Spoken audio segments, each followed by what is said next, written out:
Agama dan kepercayaan Nusantara dan persebarannya oleh kelompok 4 dalam mata kuliah Antropologi Agama.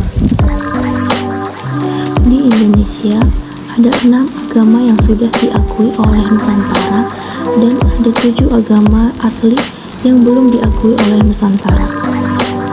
6 agama yang sudah diakui oleh Nusantara adalah sebagai berikut. Agama yang pertama adalah agama Islam. Seperti yang kita tahu, agama Islam merupakan agama yang paling banyak dianut masyarakat Indonesia, yaitu sekitar 87%.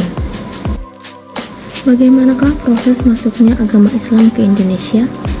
Untuk mengulik proses masuknya agama Islam, kita perlu membedah teori terkait masuknya agama Islam ke Indonesia. Ada teori Gujarat, teori Mekah, dan teori Persia. Teori Gujarat. Menurut teori Gujarat, Islam masuk ke Nusantara sekitar abad ke-13 dibawa oleh para pedagang Islam dari Gujarat, India. Ada 2 bukti yang mendukung teori ini, yaitu yang pertama, batu nisan Sultan Malik Al-Saleh, Sultan Samudra Pasai yang meninggal pada tahun 1297. Bukti yang kedua yaitu tulisan Marco Polo, seorang pedagang dari Venesia, Italia yang menyatakan pernah singgah di Perlak pada tahun 1292. Marco Polo juga menyebutkan peran dari pedagang-pedagang India yang aktif dalam penyebaran agama Islam. Selanjutnya adalah teori Mekah. Menurut teori Mekah, pengaruh Islam telah masuk ke Nusantara sekitar abad ke-7 dibawa langsung oleh para pedagang Arab. Dasar dari teori ini adalah adanya pemukiman Islam pada tahun 674 di Baros, pantai sebelah barat Sumatera. Para pedagang Arab tersebut juga melakukan pernikahan dengan penduduk lokal sehingga agama Islam semakin menyebar di Nusantara. Menurut Hamka, kedatangan awal bangsa Arab tersebut tidaklah dipengaruhi oleh faktor ekonomi, tetapi lebih kepada motivasi dan dorongan untuk menyebarkan agama Islam. Menyangga teori Gujarat, menurut teori Mekah, Sultan-Sultan Pasai menggunakan gelar Al-Malik, gelar yang lazim dipakai oleh Mesir saat itu. Selanjutnya adalah teori Persia. Menurut teori yang didukung oleh Husain Jajadiningrat dan Umar Hamir Usenhini, Islam di Indonesia dibawa masuk oleh orang-orang Persia sekitar abad ke-13. Kalangan ahli sejarah sering menyebut Kepulauan Nusantara sebagai bagian dari wilayah operasi dakwah dan wilayah dagang kerajaan Persia di masa lalu.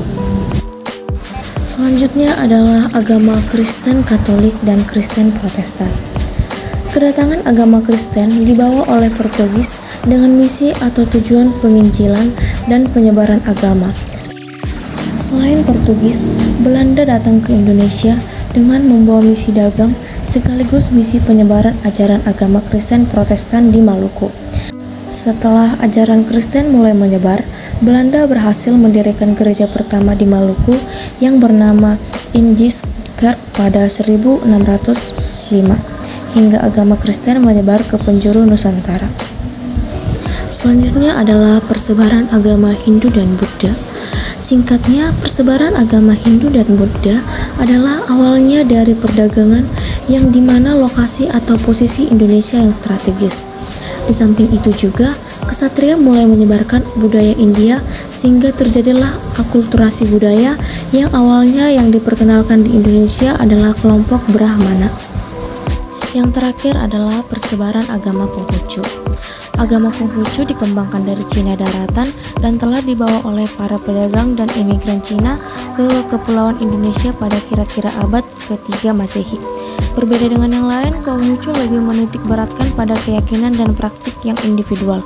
Pada tahun 1961, organisasi ini mengumumkan bahwa aliran Konghucu merupakan suatu agama dan Confucius adalah nabi mereka. Selanjutnya, pada akhir tahun 1965, Bung Karno mengeluarkan sebuah keputusan dalam penjelasan Panpres nomor 1 tahun 1965 untuk pertama kali menyebutkan Konghucu di antara 6 agama yang diakui oleh negara. Agama asli Nusantara namun tidak diakui oleh Indonesia. Yang pertama adalah Sunda Wiwitan. Yang kedua ada Jawa Sunda. Yang ketiga ada Parmalim. Yang keempat ada Karingan. Yang kelima ada Naurus. Yang keenam ada Merapu. Dan yang ketujuh adalah Kejawen. Hubungan antara agama dengan kebudayaan adalah Kunjaraningrat menyimpulkan bahwa komponen sistem kepercayaan, sistem upacara dan kelompok-kelompok religius yang menganut sistem kepercayaan dan menjalankan upacara-upacara religius jelas merupakan ciptaan dan hasil akan manusia.